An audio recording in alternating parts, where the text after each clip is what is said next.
It's live. Oh, okay, cool. All right, so Yes. at the very beginning, before you really do anything with Boot, you have to install it, and it's a fairly simple process of just downloading the executable and putting it someplace where you can get to it, your path. Misha's already done this, but you can get a rough idea of how that looks. Actually, The URL is yes. You paste it in.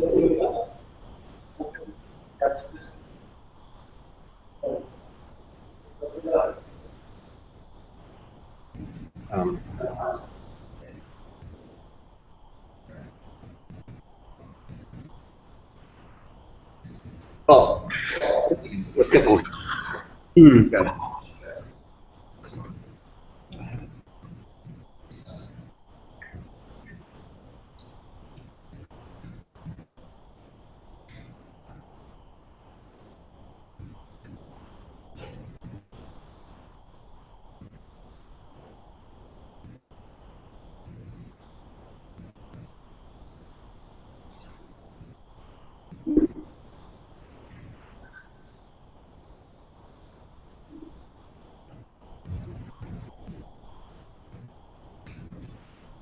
Actually, are you writing something, because we don't see anything?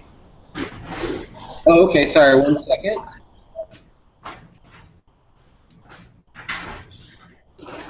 Okay. I'm connected now. Okay, great. So I'm going to now download Boot. So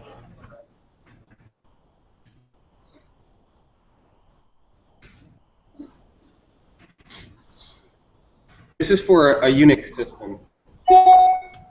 There is actually a Windows version as well. So now that I've downloaded it, I have this boot.sh file. Yeah. So at this point, I mean, you can use the executable directly, or you could put it into your path. The typical thing to do is to put it in the user bin, user local bin, so that it'll be on your path by default for most configurations. Make it executable, move it around, and we'll be able to execute Boot directly. Just type boot and it'll.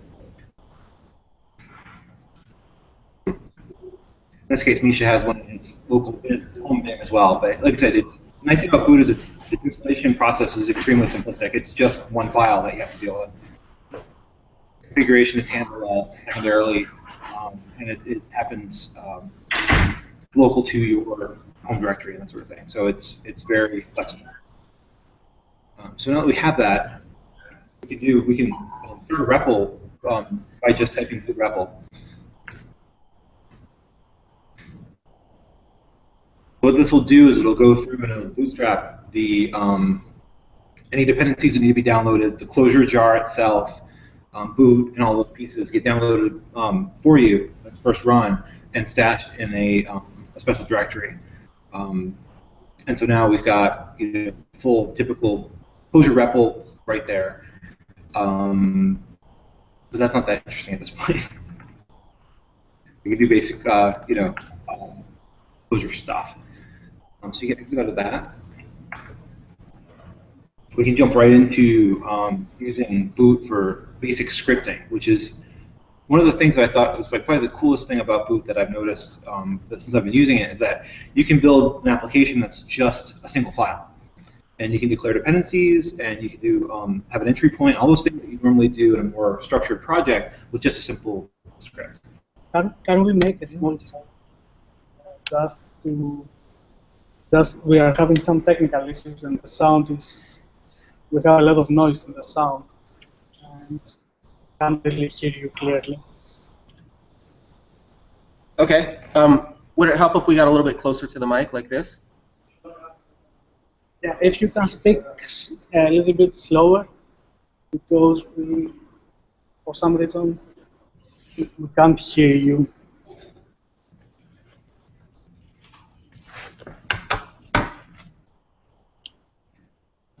sound better? I think it's better now. Yeah. It's much better. Awesome. Can you speak again? Testing, testing. Yeah, I think it's better now. Okay, great.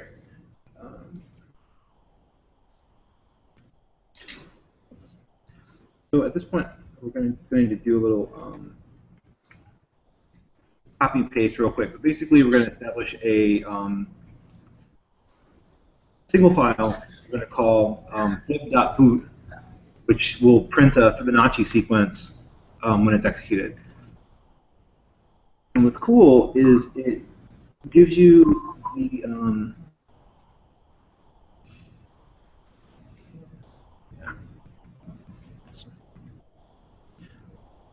this is probably the simplest example of a boot script that you could have.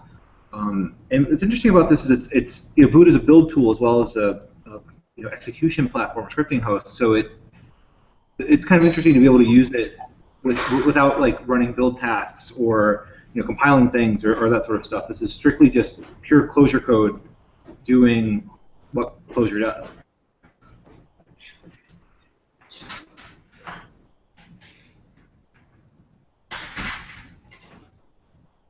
And so if you look at you can see the code here. It's a simple recursive Fibonacci sequence, and it's just printing it. It's not collecting it into a collection or anything. And then there's a -main function that is automatically determined to be the entry point for the script. The boot will figure that out when it's run. You should actually be able to execute this. Make it. You can either run. There's two ways you can do this with boot. You can treat boot like you would bash, and set a shebang line or hashbang at the top, and it'll execute that way. The other way, of course. The other thing that you could do is actually use the boot executable to run the script directly.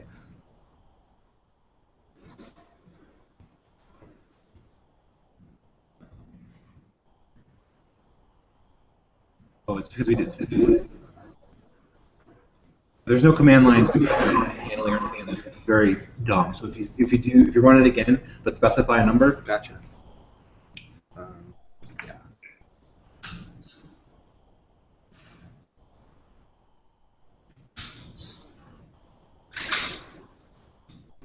So there we can see it. It printed out the first 10 numbers in the Fibonacci sequence.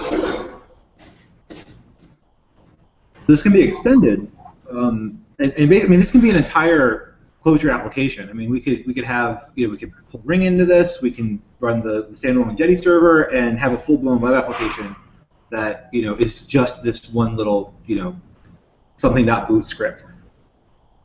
But taking it a step further, we can declare dependencies as well.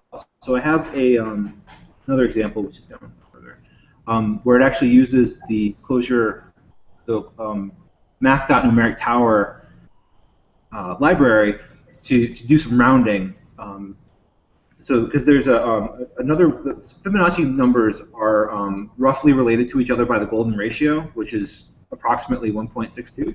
So you can do the same calculations without recursion. Well, it's recursion technically, but without calling the function recursively, using that principle. And so what's significant about this, especially, is the first section here that Micha is making a little easier to see in the window, where it's using a boot concept called a boot function called setEnd exclamation point, which lets you find things like dependencies, command line options, and things like that. Also a nice registry to stash values.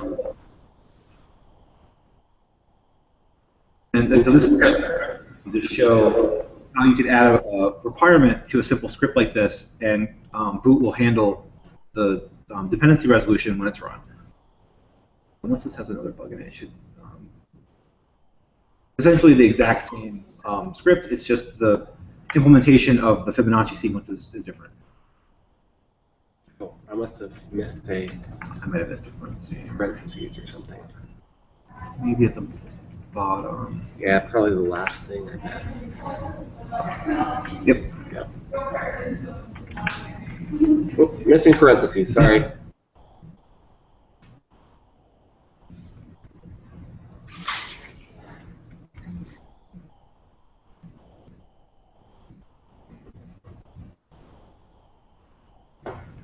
Missing. Here's where the missing parentheses is. So, fix that. Sorry, added the parentheses in the wrong place.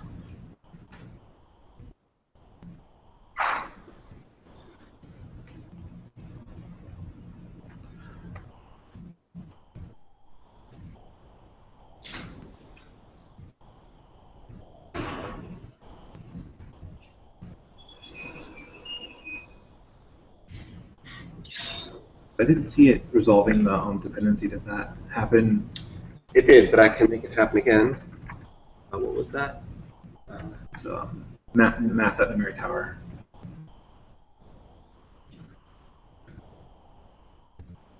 This is something that that Boot uses?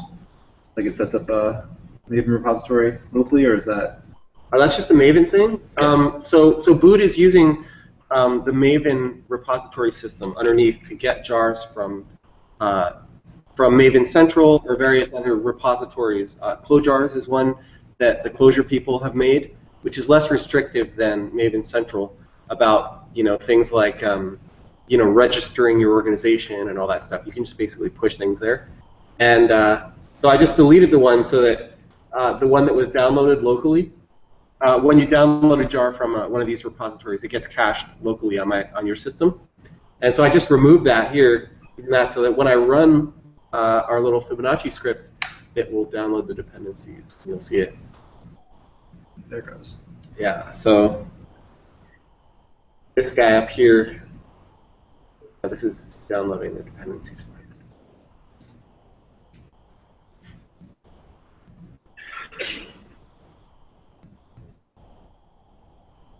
So from there, we can take this one step further and take advantage of a macro that comes with Boot that Boot uses for its task definitions. It provides this really useful command line option handling DSL that it's pretty slick.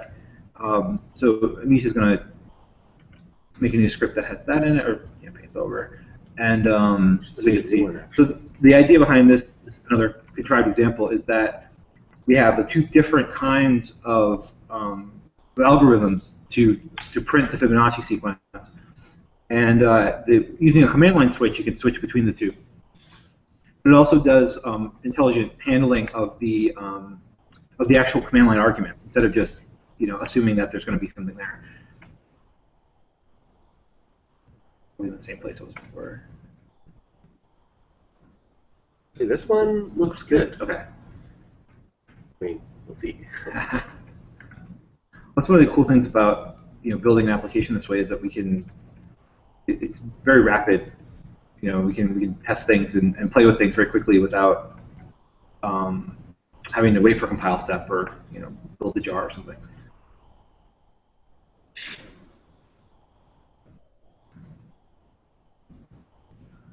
Okay, so here we have all this stuff. Want to maybe explain what we're? Yeah. So the additions here are I separated the two different algorithms to one called Fib and one called Fib Golden.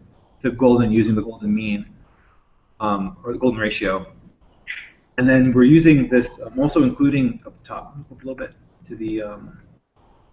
There's a require here that's actually pulling in one of the Boot core libraries called CLI, and we're using that to provide the macro that implements that DSL I mentioned before, which is we can see down in the main function below, and it basically just wraps it. Kind of the macro parses the parameter, the arguments, and then turns it into a and it acts as a proxy of sorts to the function so that it all kind of works. But the DSL is simple.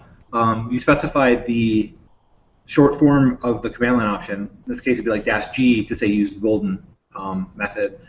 The long form of that and then you specify the type, and it'll cast the type, the option to that type. So in this case, it's Boolean. For the number, the quantity of numbers to generate, it's an integer.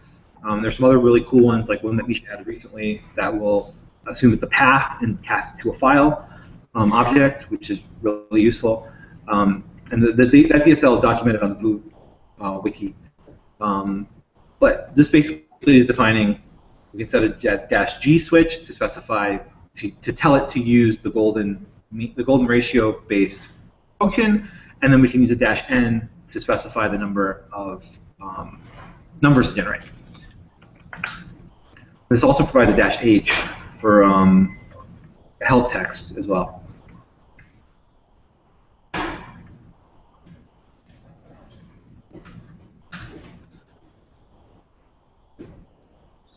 So you get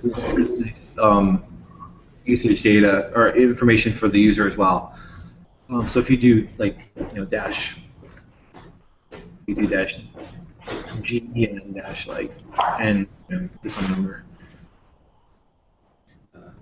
G minus N 10? Yeah.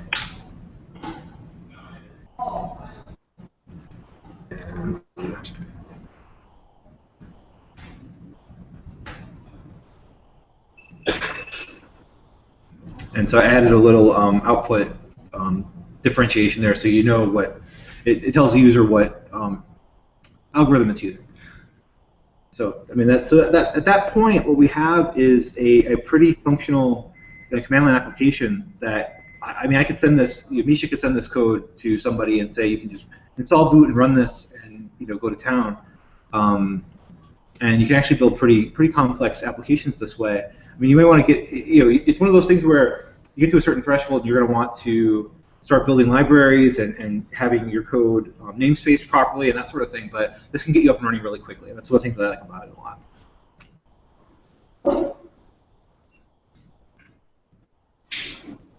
So at this point, we've covered basically all the things that Boot scripting can do for us in a general sense, but now if we want to compare this to more like how you would build a Lanigan project, where you have your separate code base and it's organized really well, and you have proper namespaces and stuff. That's what we're going to illustrate next.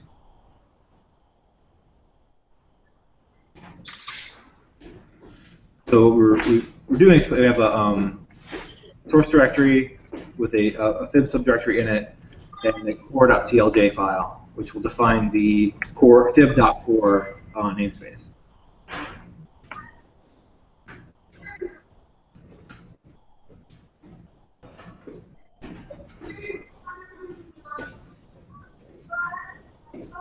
The source code here is essentially the same as what we had in our .boot file that we were using a second ago. It's just that it defines that namespace up top, and we put it in a directory so that Clojure can find it.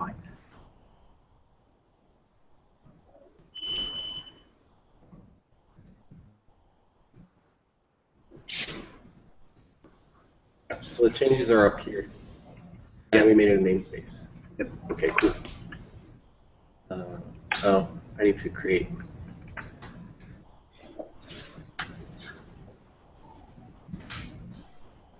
Okay.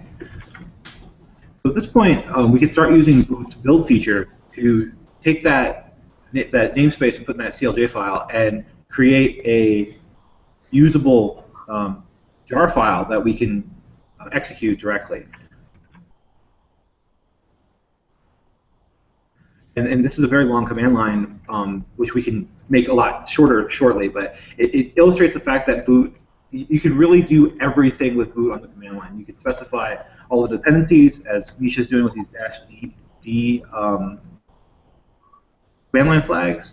You can specify multiple tasks.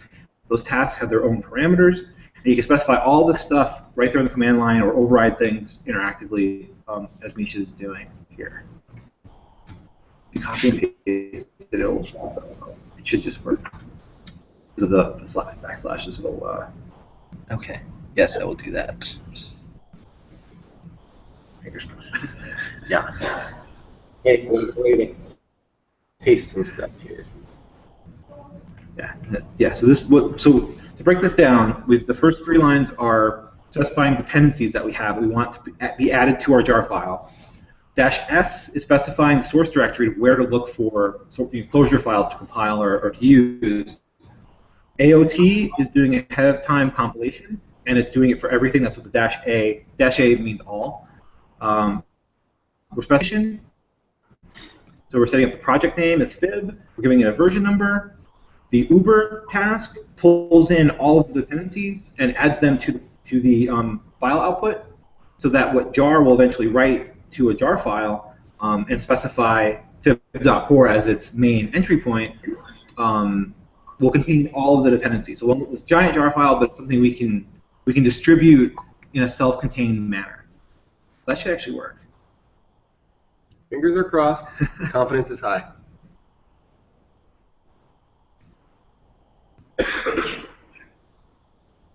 And so now at this point in Target, we'll have a file called. Yeah. It also stages all of the other stuff there too, so you can just do some debugging, the compilation process through there. So that fib.jar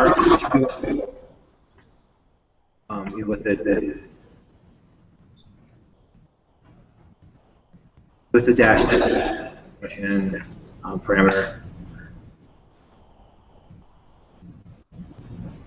Again, fingers crossed. And one thing that I noticed, you can bug report about H parameter doesn't work here. Oh, yeah. But yeah, so jar file that boot, the .boot file. But these command lines are difficult to work with, so you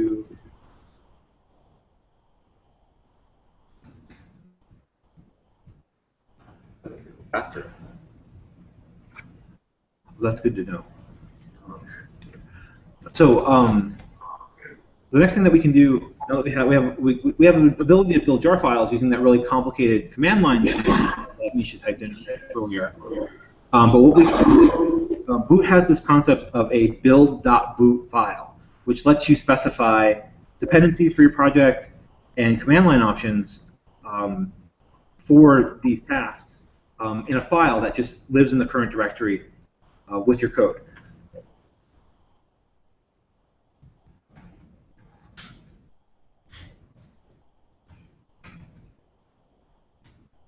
So the first pass of this that we're going to use just it basically sets all the command line options all the switches that we set when Misha ran the command manually. So these will be assumed to be made for us, and so we can skip all of that stuff and just specify the tasks that we want to run and get the same output. You just do like boot and then AOT, POM, Uber, jar, and it'll just work. Which is a lot easier and more manageable to deal with. It also helps if you're using one of the tasks and not the whole chain. And so it essentially did the exact same thing, but it used the settings that were in boot.build instead of being specified in the command line. So we take that one step further because Boot allows us to create our own tasks. And we can, in those tasks, we can chain together other tasks so that we can condense all of this down into one task call.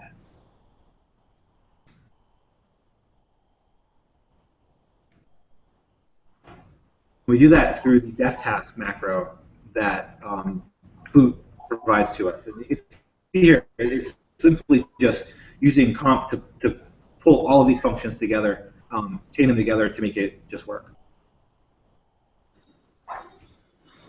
Now at this point, we can just run boot build and generate that same jar file.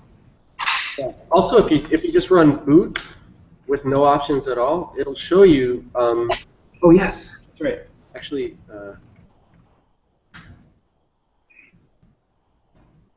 it will show you the output's a little bit crunched here because the screen is really narrow, but Yeah, here we're seeing a list of the tasks that are available. So these are using. And down here this is the task that we just made over here. So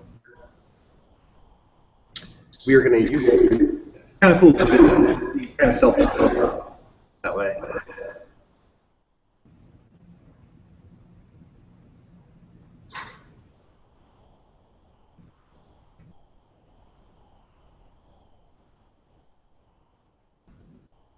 And so at this point, enough understanding.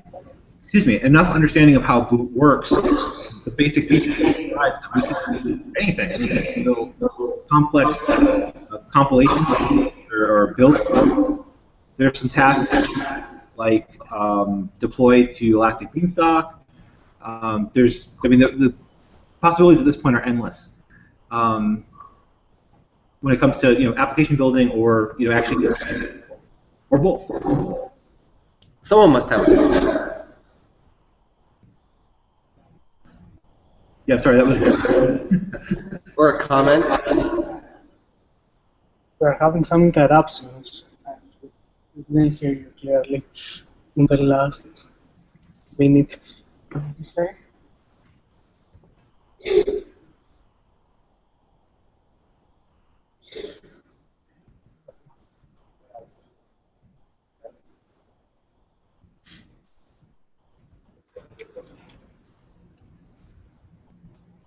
So how do you guys feel? Did we are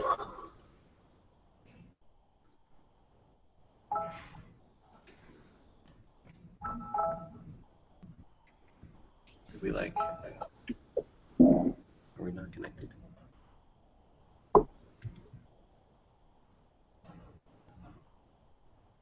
Oh, I was just asking how everyone feels and if there's if there are any questions or anything like that. Oh, okay.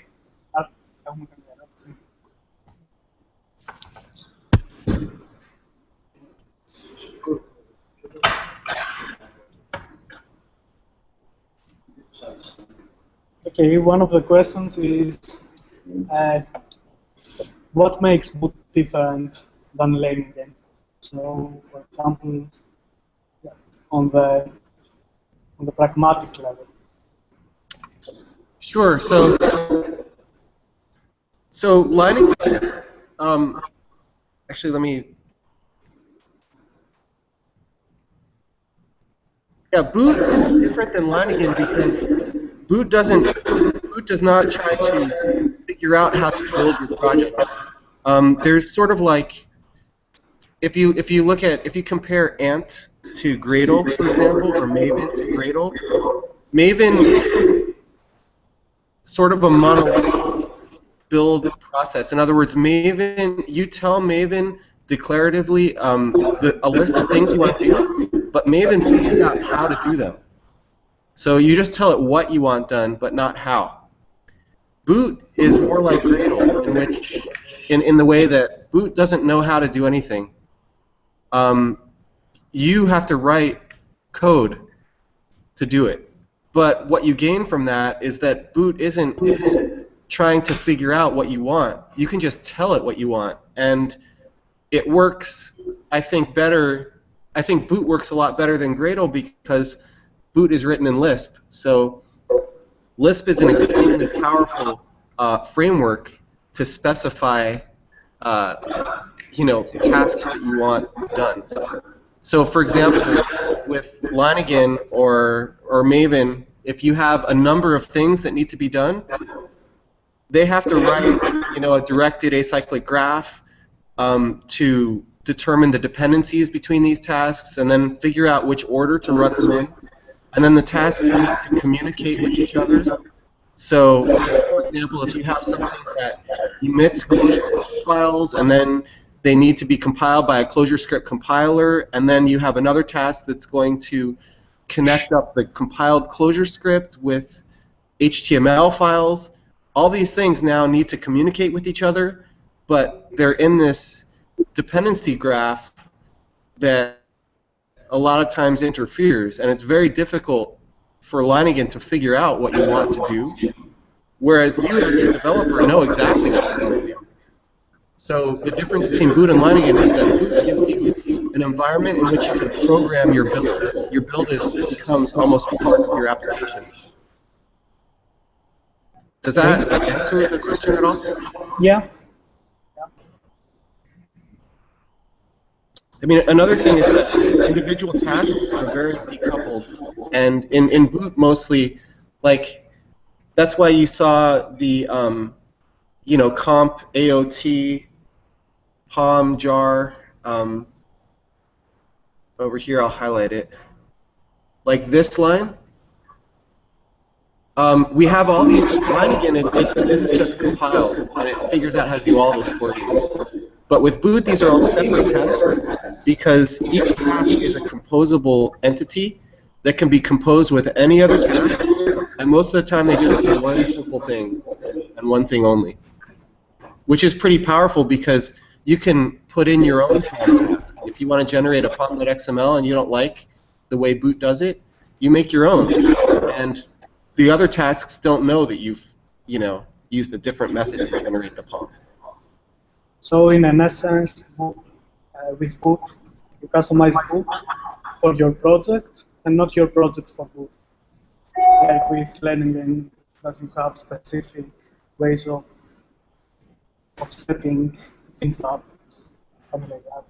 Exactly, and we actually treat Boot as part of our application. So in other words, like, it's named Boot because it's sort of a bootstrapping tool, and what bootstrapping means is, you know, to get Clojure to run. Clojure is hosted on the JVM, and to get anything to run on the JVM, there's a lot of things that need to be done, especially, you know, an application that's, you know, going to be running in production somewhere for like a real-world thing. So you're going to have dependencies that need to be brought in from, you know, elsewhere, Maven probably. You need to configure the JVM, you need to start it up, and then you need to get the environment ready to run your code, and then you need to run your code. And so Boot is basically does that, but the fact that it knows how to do all that, the fact that it has functions in it and functionality for making that happen also makes it a very good build tool. Because, like, if you imagine the JVM bootstrapping process, basically the goal for bootstrapping a JVM program is to set up the class path correctly and set up names in the environment, and then you run your entry point, which is like your main method or whatever. So that means you need to deal with the immutable class path, which is like jar files that you're going to bring in to your class loader. And then you have sort of a mutable class path, which are directories that you add to the class path. And you can add in files from there, which changes things that are on the class path. And so Boot does both of those things. And because it can do those things, it can also very easily build a project and create jar files and so on. But when you think about applications, Boot really is kind of part of the application in the way we use it anyway. Especially with like Docker on Elastic Beanstalk, we make a Docker image whose entry point is Boot.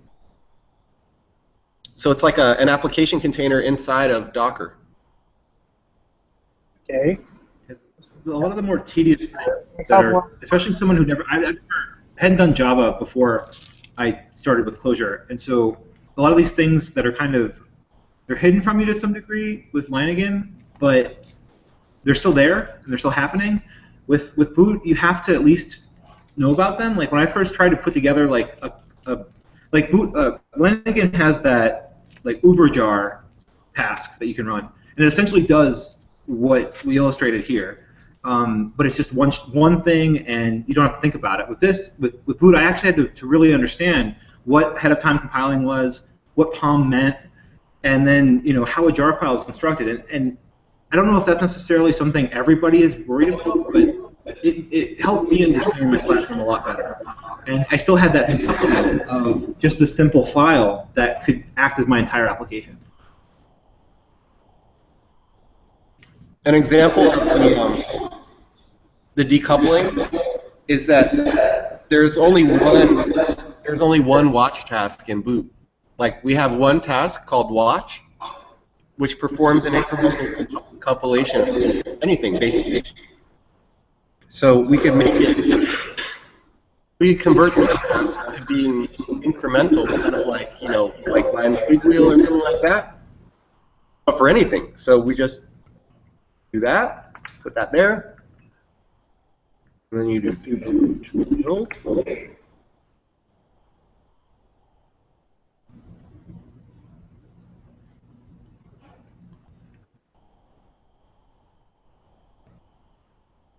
and then if I update this file, I have to actually update something.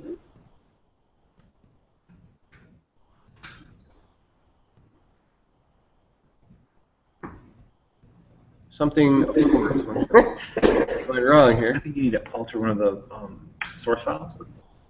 Well, am I not? Inbuild.boot. I'm an idiot.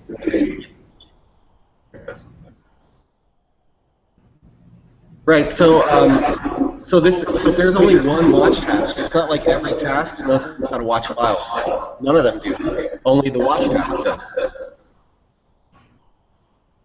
And my understanding is it basically runs the rest of the chain after it when it detects a change. Like it triggers the rest of the things that come after it. Yep.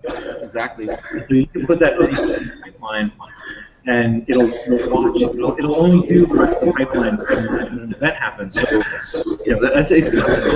I set up stuff like this and another platform, and it's just cool.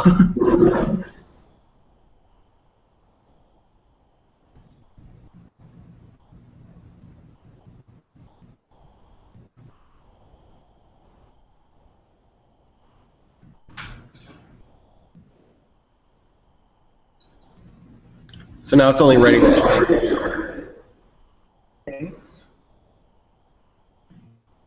So is there a way to connect, for example, maybe connect to an existing REPL session so speed up the initial overhead? For example, if I have a script in boot and I connect it to an existing REPL session, so whenever I run it, it uses that REPL session. Just in order not to have the overhead, the initial overhead of the JVM startup of the Clojure time. Oh, you're saying have a REPL session? Yeah, if I have an existing REPL session, if I can use it, if I can specify it on boot, so it uses the session in order to run a script. So it doesn't have the initial overhead to start up every time. The problem with those things, like yes you can, and in the boot repository, we have a little client written in Go that does pretty much exactly what you described. We use Go because it's very fast to start up, and it had all the libraries we needed to write an nREPL client. And so that was working okay, but the problem with that is that there's no way to change the current working directory in the JVM once you start it. And this has a lot of repercussions for things. Like usually when you run a script, it should know what its current working directory is, and so like resolving tasks should be relative to the working directory. But if you have just one JVM and you're running everything in that JVM, then everything has the current working directory of that JVM. Does that make sense? Yeah. We couldn't really figure out how to get around that problem. So if you have any advice, we would love to hear it. Okay. Okay, one other question is, what was the reaction of the Clojure community? Yorgo? Para darle... ¿Quieren erotis? I mean, what are the reactions in the Clojure community? How much? Over here? Yeah, how much acceptance? Not the correct word. Let me rephrase it. Yeah. What are the first reactions of the Clojure community, and if they have embraced it, have embraced Boot? well, I mean, it's not useful for everybody. So, I mean, a lot of people have a project. A lot of times you're working on a project that is not doesn't have a complex build. So if you're just making something that's already covered by, you know, a specific, in other words, if Lanigan already does what you want to do, then Boot's not going to be very attractive to you, because why would you use it? You know, there's already something that does exactly what you need.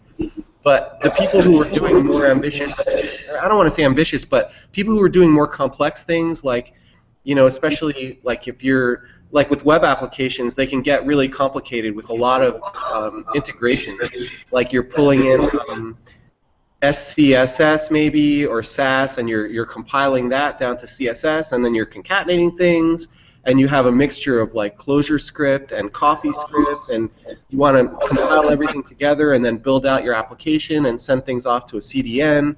Like all these things that get more complicated, this becomes like a real pain for a lot of people in Lanigan. At least this is the reaction that we've gotten so far from the community, is the people who were really the people who thought Boot was useful were the people who were doing the more complex, especially web applications. But people have, I mean, people have been making all kinds of tasks. So it's growing every day, which is pretty cool. I think people are having a lot of fun doing it. Okay.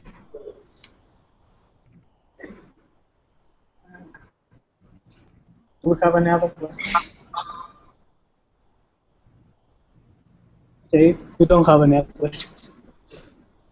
I don't know. Do you have anything else to show us, or do you want to stop or continue? I don't know. So if you guys would like to see, I mean, there's some things I could show you. I don't know, you know, I don't want to go over your time limit, or you know, I don't want to keep you from what you're doing. It's 8:00 p.m. there, but I could show you about pods, which are the way that Boot segregated class, isolated class loaders, which means like when you have a JVM application, especially, you know, like when you're working on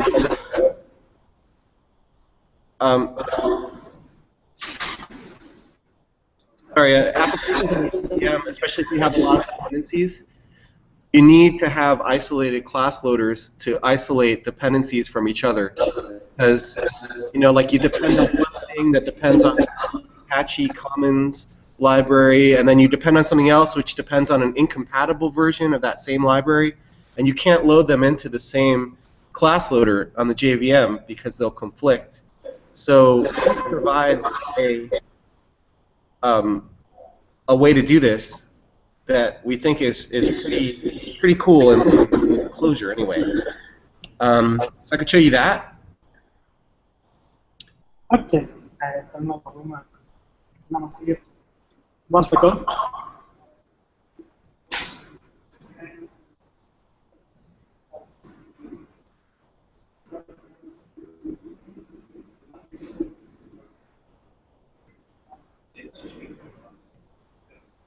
Yeah, let's see. I think everyone wants to see it. Okay, sure. I will start a REPL here.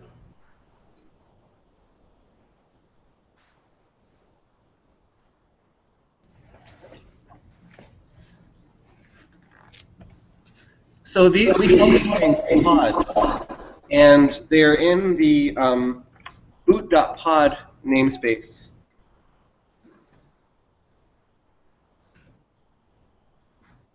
So this is available in Boot. You just have to require the namespace, like that. And so if I look now, I'm gonna just pick something.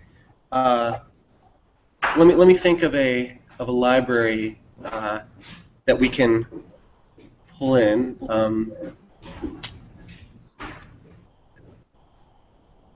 Let's see.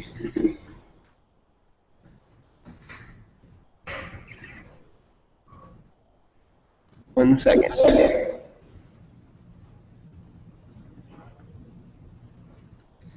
Okay. So I'm going to construct a pod now. And a pod is like, basically you can think of it as just another independent Clojure runtime, which doesn't share any dependencies or anything with the Clojure runtime that this REPL is running inside of. So I will do def p.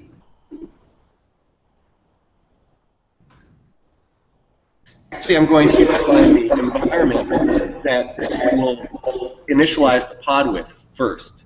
So the environment is basically the jars and directories and things like that that will be on the class path. And I'm going to start with the environment of the current pod that I'm running in right now, the current runtime. And I could do that. I could see this environment using the getEnv function. So it's basically a map. And what I will do is, you could see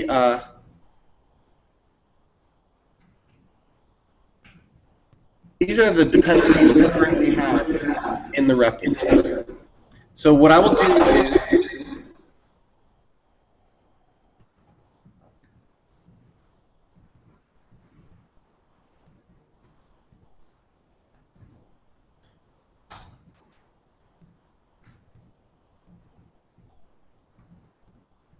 I'm going to update dependencies, and I'm going to add a new dependency, which is this guy. Clojure Core Incubator has this function called stirrint, which is like a string interpolation function that we use.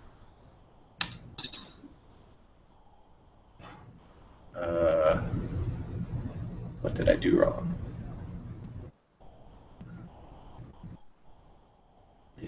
Oh, oops. I always.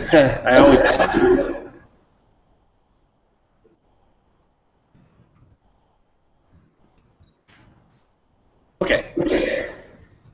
Now I will define a pod.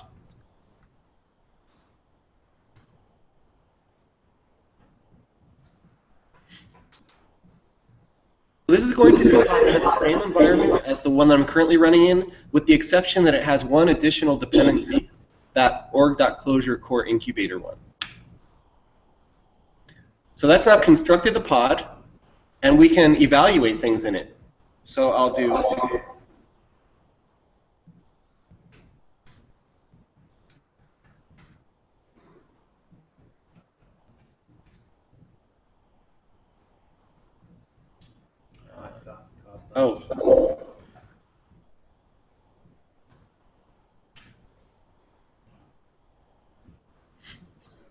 So what happened is that code was evaluated in that other runtime, and the result is returned here. So I could do like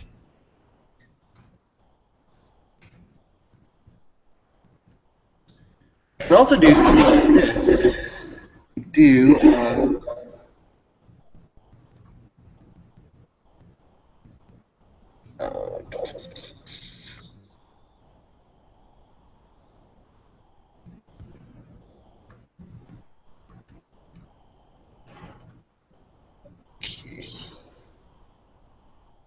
Okay, so I can do it here.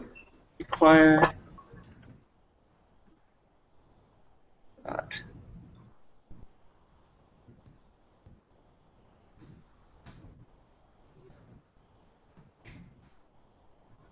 I could not find the namespace in the current pod because that dependency doesn't exist here. Let's see if I can do it in the pod that we constructed that has that dependency.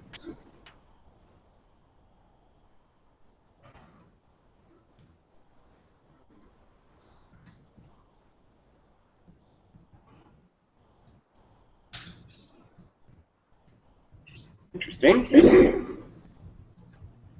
And now we can do something like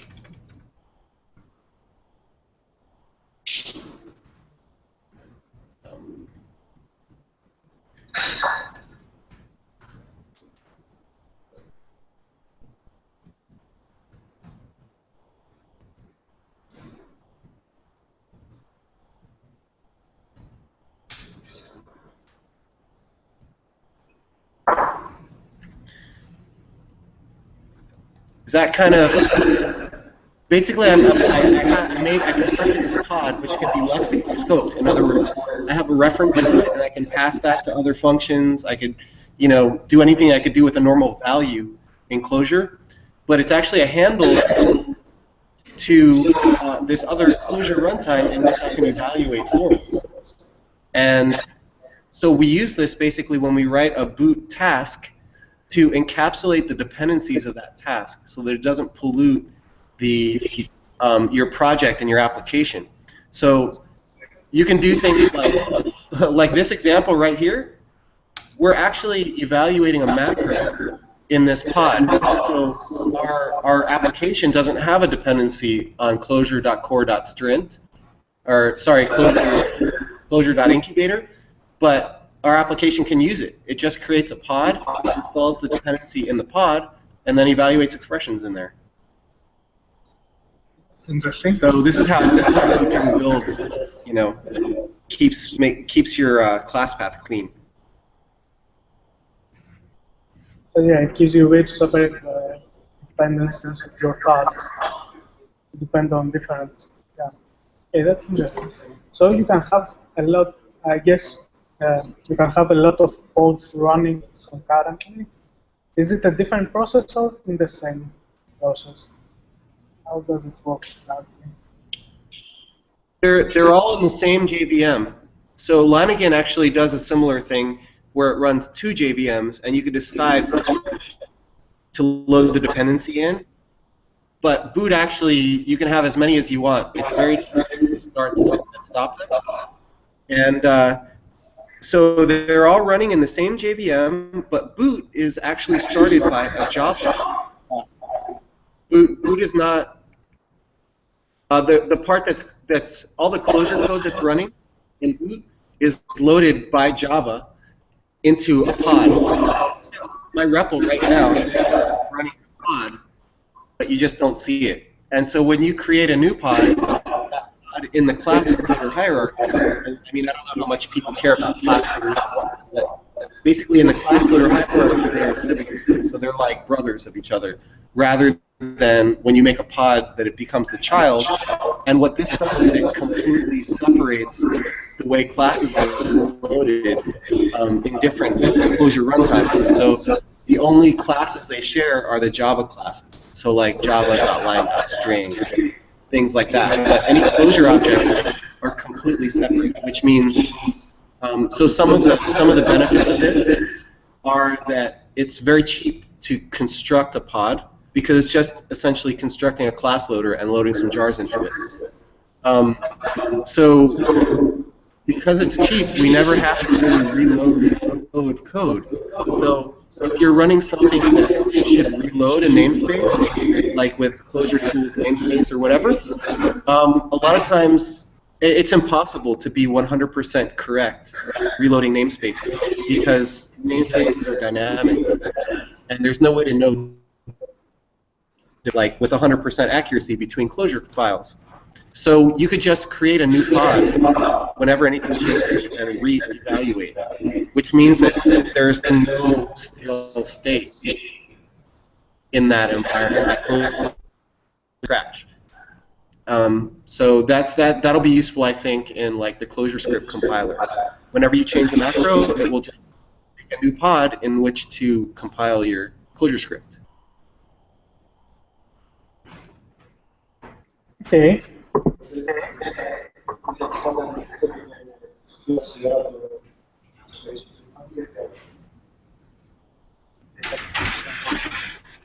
So does it have anything to do with the stewardshare component system and the namespace system?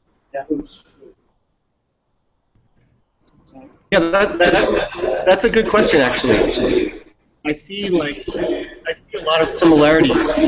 I mean, I think we have the same goal. Like, the point of Boot is to bootstrap an application. And the way Boot does it is by having middleware. Everything tasks are middleware, very similar to Ring middleware. And you see how we compose them, and each one does one layer of this bootstrapping process. And I think the component library is very similar to that. I think the two are basically doing the same thing. Uses this map of the map and the lifecycle protocols, whereas Boot uses the file set, which is another kind of interesting thing that Boot has. The file set and middleware. But yeah, I think they're similar, but Boot doesn't really. I mean, Boot doesn't use the component library, but I think they do kind of the same thing in a way. Okay.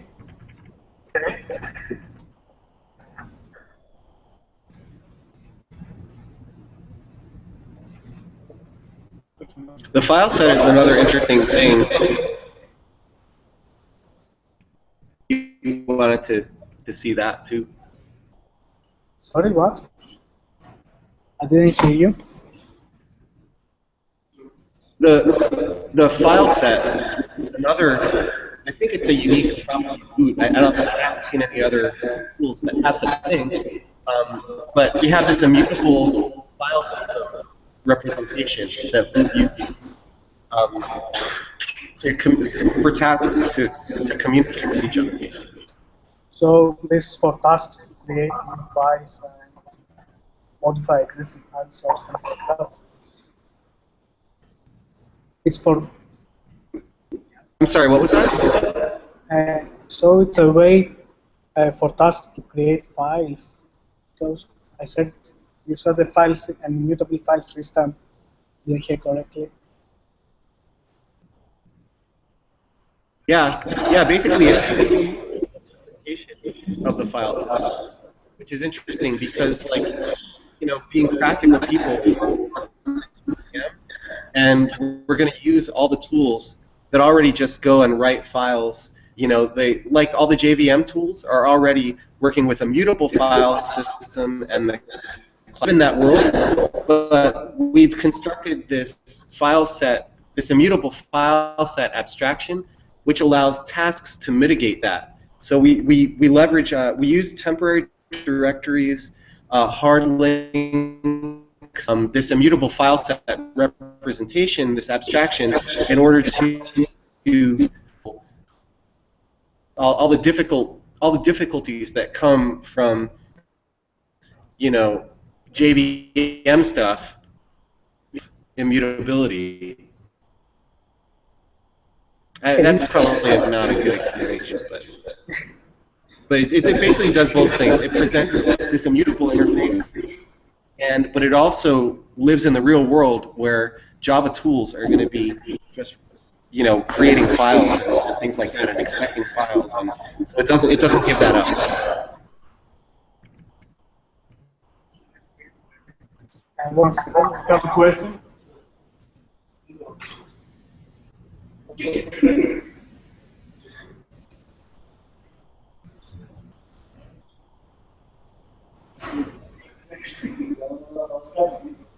Hello, just a simple question. I'm wondering how lightweight it is in terms of, let's say, kilobytes, and what kind of isolation guarantees provides, let's say, for the Clojure code. So, in order to use code-like tricks to implement Erlang-style processes, lightweight processes with isolation. Or you're saying pods? Use them like that? Excuse me, can you please repeat? I'm sorry. Can you repeat the question? I think I might have. I'm wondering if there is any chance to use ideas coming from pods to implement an Erlang-like process, because it is lightweight and has some kind of some sort of isolation. And I'm wondering if we can use pod-like ideas to implement such kind of mechanism in Clojure. Yeah, that's interesting. I mean, I don't really know much about Erlang, so I can't really speak to that. But we do sort of do that, and we actually have. There's a way to run boot inside of a pod, like run the whole boot, and because pods, you can make pods inside of pods, and so we kind of we've done a little bit of work in that area, but there are some complications, things that make it a little bit of a leaky abstraction, because if you have code that calls system exit, for example, then the entire JVM will go away. So actually, Alan Dipert wrote some code to hack around that, to disable system exit using some security, some JVM security settings. But in general, like things might add JVM shutdown hooks and expect them to happen. But if you're just doing things in pods, when the pod is garbage collected, those shutdown hooks won't run. So you need to emulate all those things. And we haven't. It's not a great. It's not a great story right now. It still has some rough edges. Okay. Any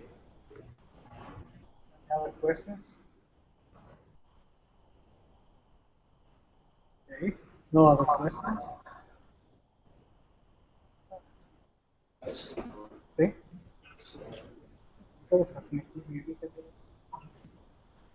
Okay, 1 second. Do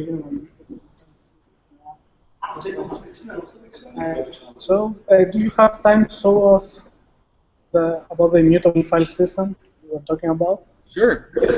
Here. Okay. Let me share this. Yeah. Okay. Let me share my screen.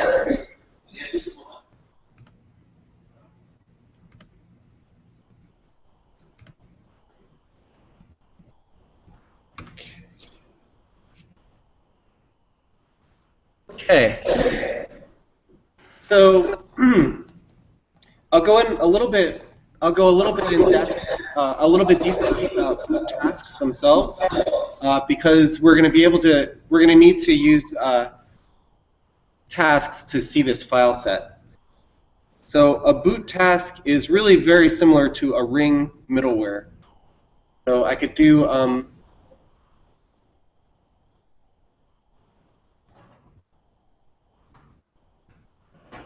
I'm going to define a very simple task here.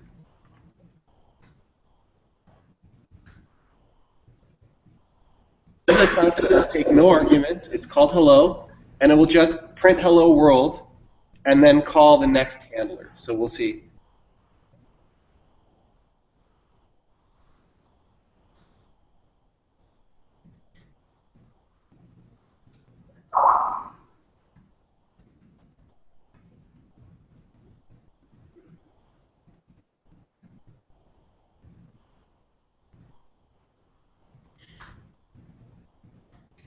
So this should look somewhat familiar to people who have used the Ring web framework in Clojure.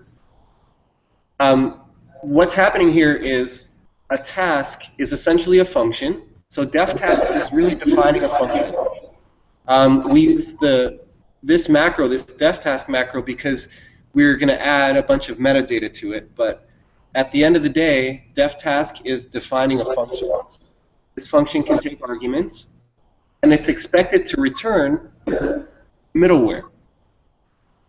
Middleware is pretty much the same as Ring middleware.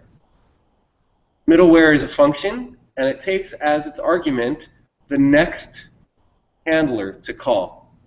So it's sort of a continuation passing type of thing. And the middleware returns a function, which is the handler. I'm just adding these in so that you can see, the purpose of this. So you define the tasks are functions which return middleware. Middleware are functions which return handlers. And handlers are functions which take a file set and return the next handler returns when applied to the file set. This is very similar to string, only instead of file set, you would have had request map. And this would be the response map. So in Boot, instead of a request map and a response map, you have a file set. But it's immutable, just like the file set is an immutable object, just like the request and response maps are. So when I save this task, I could do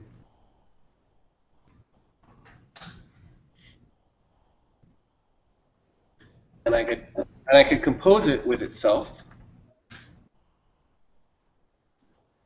That prints twice. Or I could do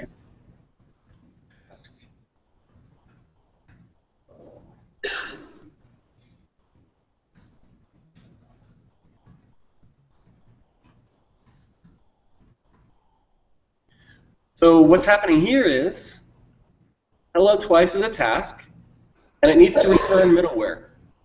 So the middleware that it's going to return is it's going to take hello. It's going to call the hello task, which is a function.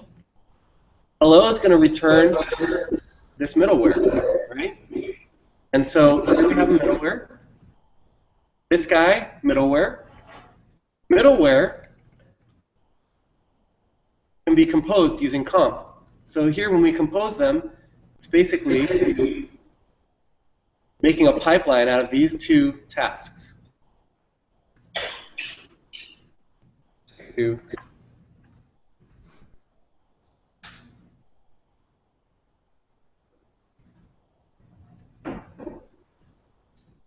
now that we're here, here's the file set that we were talking about.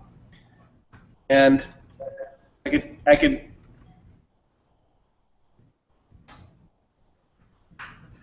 we could look at it.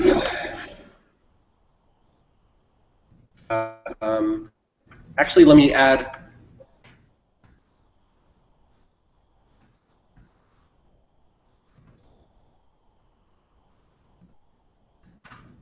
What I'm doing is I'm adding a directory to the source task, and those files will end up in the file set as well. So these are the files that we're working on. I should be able to do. We should see. So here is.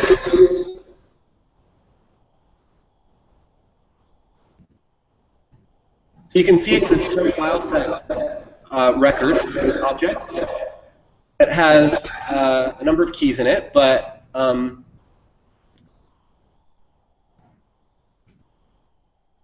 it's very similar. The way the file set works is very similar to Git. So let's make a task that adds something. Or actually, we could do this. There's a function called ls. It's in boot core, which will allow us to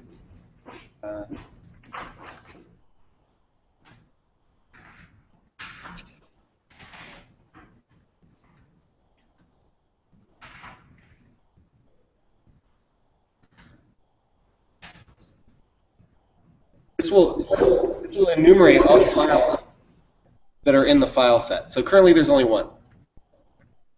And what I did here was I took the file set. There's an ls function which lists all the temp files in there. And because those are records, actually let's look at it without that. See what I mean? So you see how ls returns a set of these objects. So these are an immutable representation of a file in the file set. And the ls function over here shows you all these files that are in the file set. We can get their paths by doing, this just gets the path relative to the root of the file set. And we'll see there's only one. But if I do like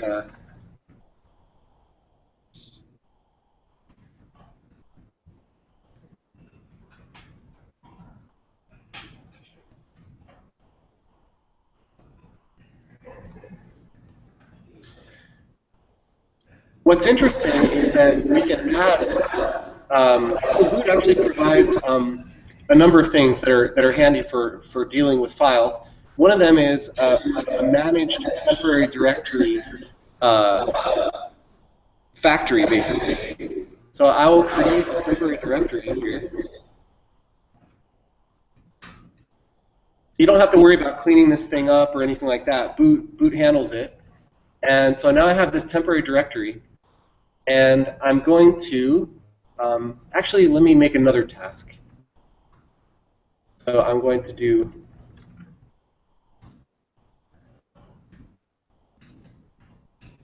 this will be a task that adds a file. So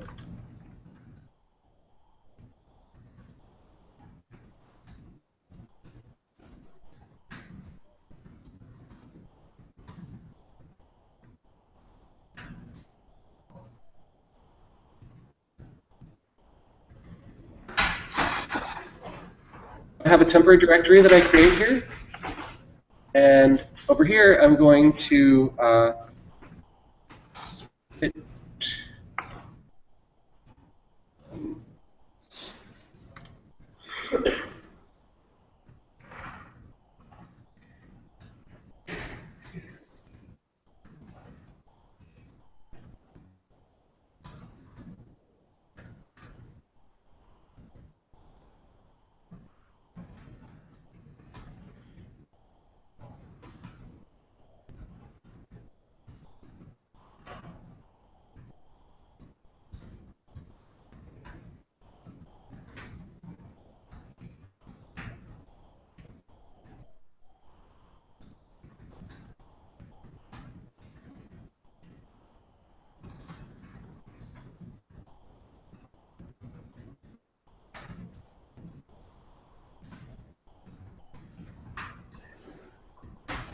So here's where the magic happens, basically.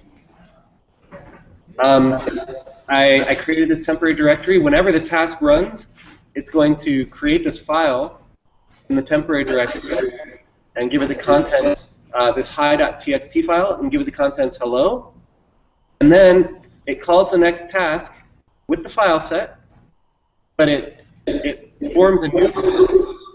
So it takes the old file set, it adds all the contents of our temporary directory, and then it commits it, which means that just like Git, you can add and then you commit. And committing actually takes this immutable thing and makes the actual file system like it. So here, when we add things in the file set, they're not actually in the file system yet. But when we call commit, that's when they actually end up on the class path and everything. So with this task, we can do boot hello file, for example.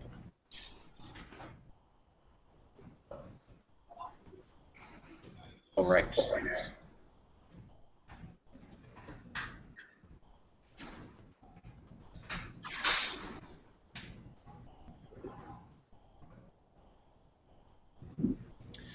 So what we did here was, this is a pipeline that has the hello task, and then it runs the add file task, and then it runs the hello task again. And if we remember, hello was just showing us what was in the file set.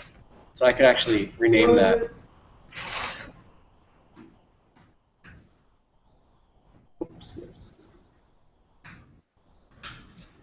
So boot file.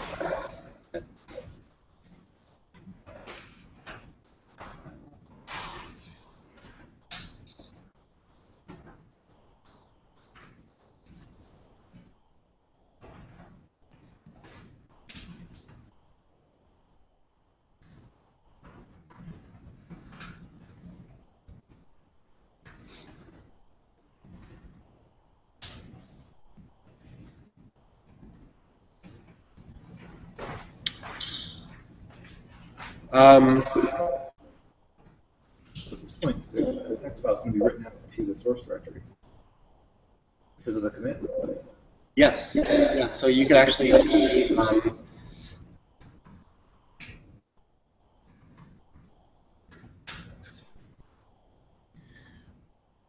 What's interesting though is that because the file set is immutable, what I can do is I can actually keep a reference to the file set.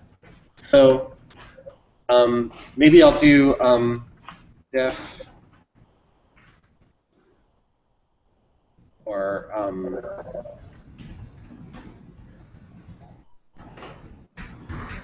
here I'm defining an atom, and over here I can do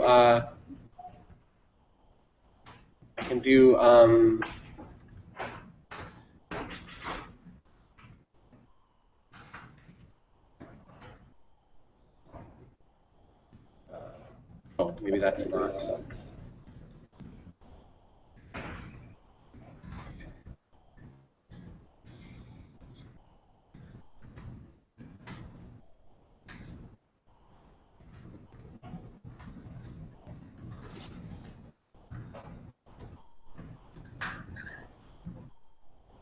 So what I'm doing here is this task, if it hasn't made a backup, then it puts the file set in there as a backup.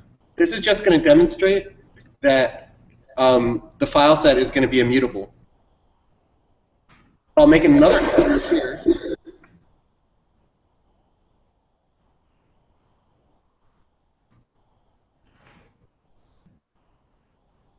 Or actually restore.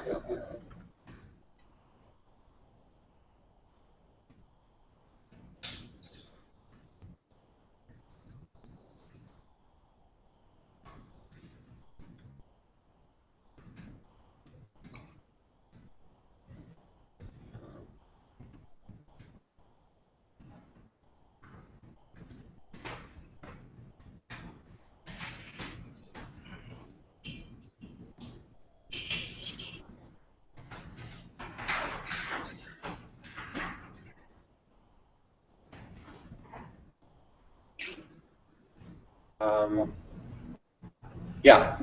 So the restore backup task is going to. Oh, actually, I need to.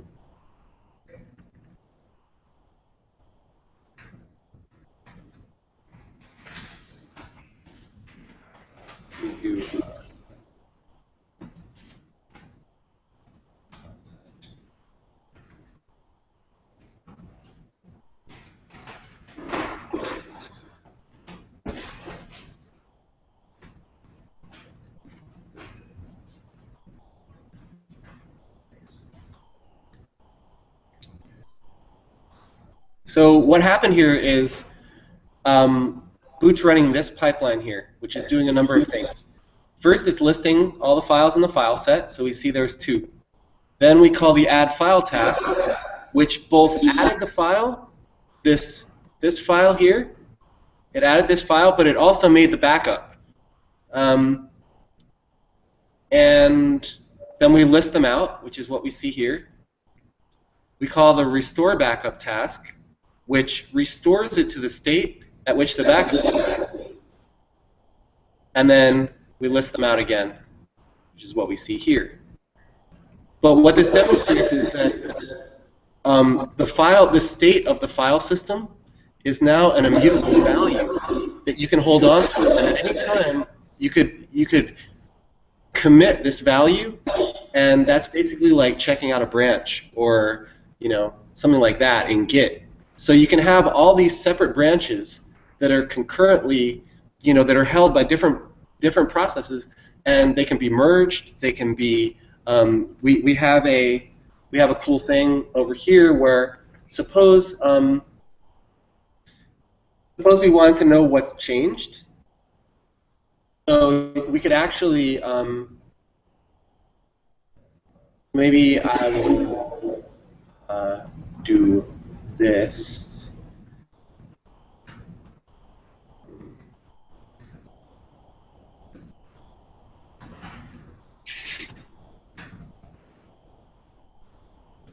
Get rid of the background stuff. And we just want to know what's changed in the file set, perhaps. So we can do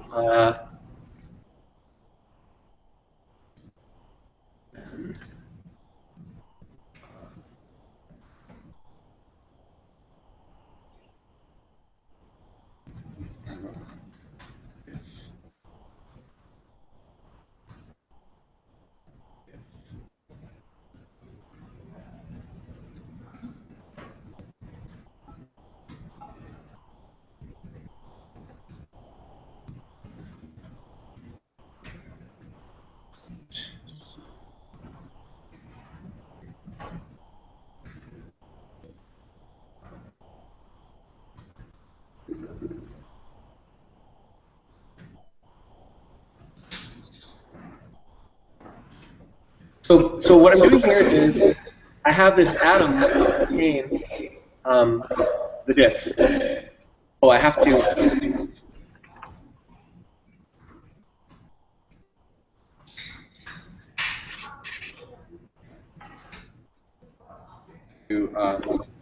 boot watch.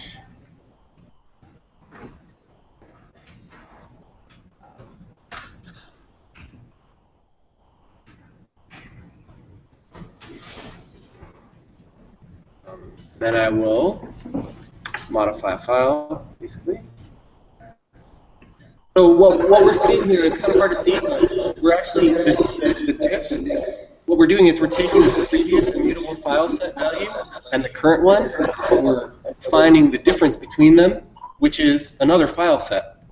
And we can actually, it would probably be better to map.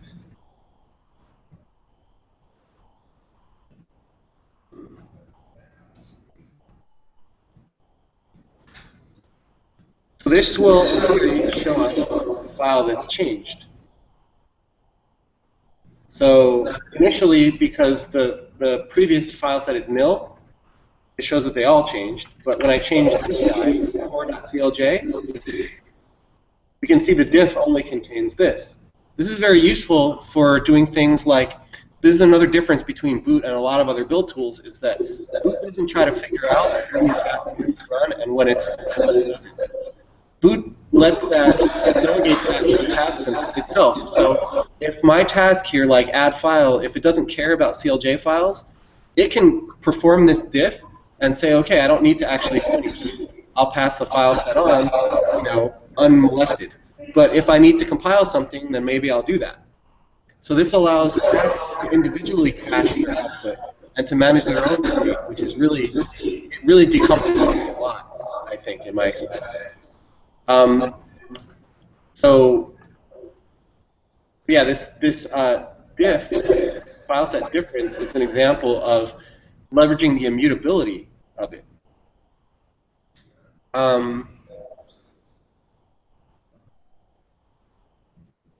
So this is most useful when you are watching. Yeah, I think that we can actually simplify this, by the way. There's a macro in Boot that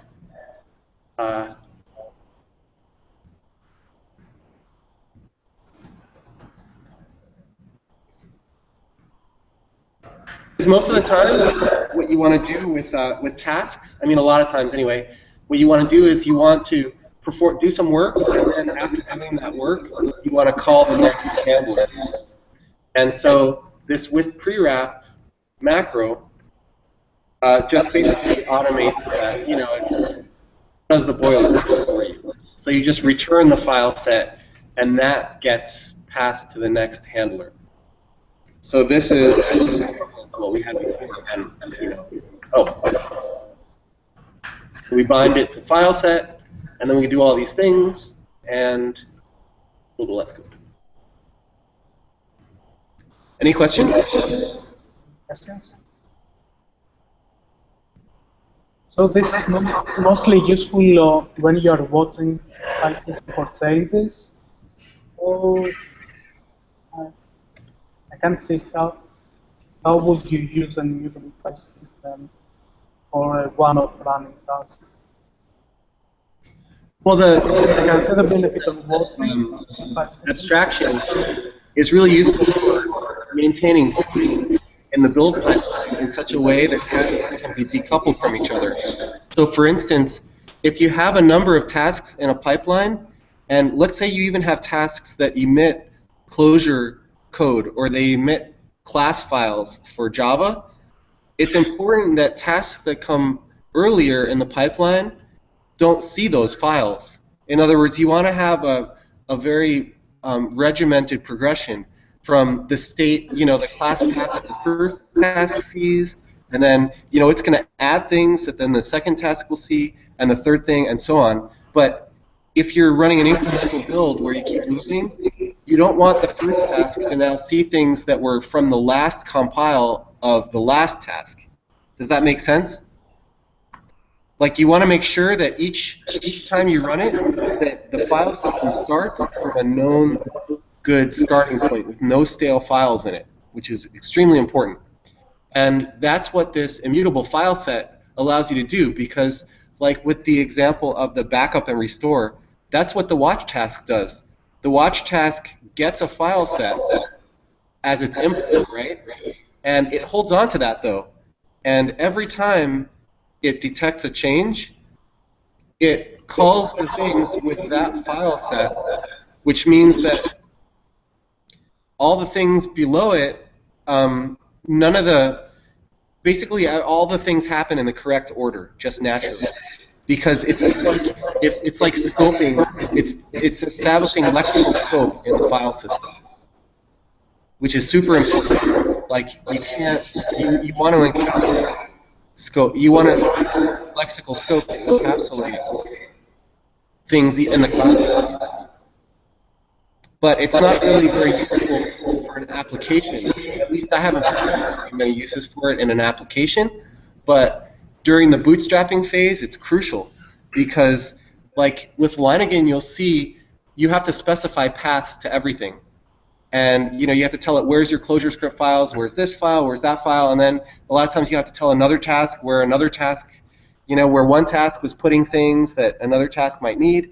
And so these are all these places are basically global unmanaged shared state, and we want to avoid that. And the immutable file system abstraction allows you to do that. Instead of being global unmanaged shared state, it's lexical. It's state that's lexically scoped, which is the classic Lisp way to deal with these. Okay, that's interesting. Actually, Scheme has lexical scope. It has dynamic scope. I'm sorry? One small correction. Scheme has lexical scope. The original Lisp had a dynamic scope. Oh, right. Yes. Scheme is lambda calculus. The Lisp has not lambda calculus. Yeah, you're right. Okay. So yeah, I don't know if you want to add anything, but thank you very much for your time. It was great.